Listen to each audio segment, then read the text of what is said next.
Hey viewers, if you would like to get too soon Netflix news videos, please subscribe to our channel, Update News America, and stay with us. Everybody should want Netflix's sweet, sexy Nobody Wants This. The impact of the OC and Veronica Mars is undeniable for those who grew up on early 2000s teen TV. Such as the hold a nerdy Seth Cohen, Adam Brody, and wisecracking Veronica Mars, Kristen Bell had on a generation of impressionable young viewers. 17 years after both dramas ended, their joint power remains strong, giving a jolt to their mature and comforting new series. They lead Netflix's Nobody Wants This, which is loosely based on creator Aaron Foster's real-life love story. Come to the show for the familiar faces and nostalgia, stay for the surprisingly razor-sharp, endearing rom-com vibes. Nobody Wants This is remarkably breezy to watch. It's fairly predictable, too, as it checks off the boxes of genre truisms, with beats similar to Say Anything, Keeping the Faith, and Fleabag. Despite the anticipated outcome, the 10 half-hour episodes, some are even an easy 20 minutes, are anchored by the duo's fiery chemistry. Brody and Bell are no strangers to being part of a beloved fictional couple. Just ask passionate shippers of Seth and Summer or Veronica and Logan, or, fine, Eleanor and Chitty. The actors wield their demeanors to cultivate a sincere, electric connection that makes it easy to root for their characters' unlikely partnership. The show comes alive from the instant Noah and Joanne have a meet-cute at a party.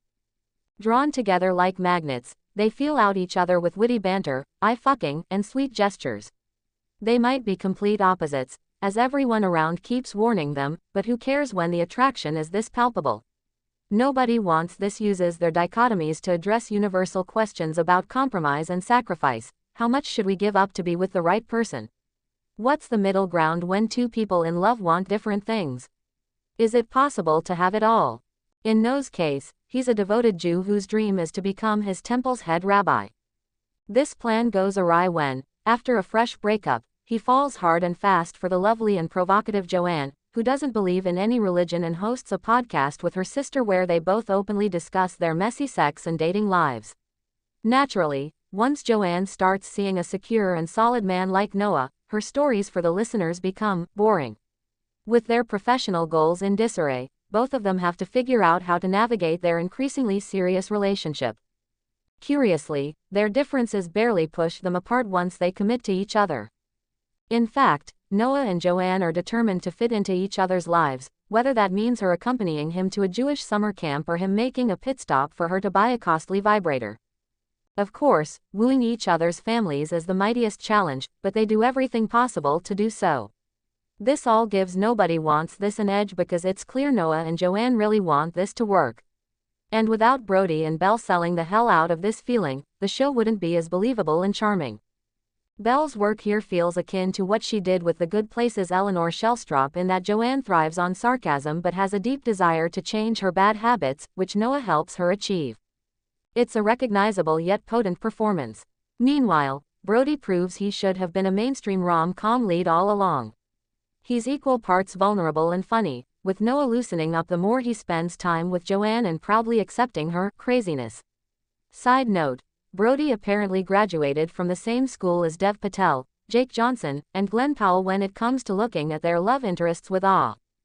Again, the pair's loved ones, who cannot fathom how they've fallen for each other, prove their biggest hurdle. They have to deal with Joanne's far too easygoing parents, Michael Hitchcock and Stephanie Faracy, and Noah's strict Jewish mother, Tava Feldshuh. And then there's Joanne's sister, Morgan Justine Lupe, Noah's loser brother, Sasha Timothy Simons, and Sasha's uptight wife, Esther Jackie Tone. All three are perfectly cast in their supporting roles, with Succession's Lupe stealing whatever scene she's in. A huge part of why Nobody Wants This works lies in Joanne and Morgan's supportive yet combative banter, which makes sense because their podcast relies on it. So no, this is not a groundbreaking romance, and it falls in line with recent Netflix shows like One Day, Bridgerton, and Survival of the Thickest. The series is sufficiently wholesome and sexy while broadly dealing with issues such as using faith to test the boundaries of true love.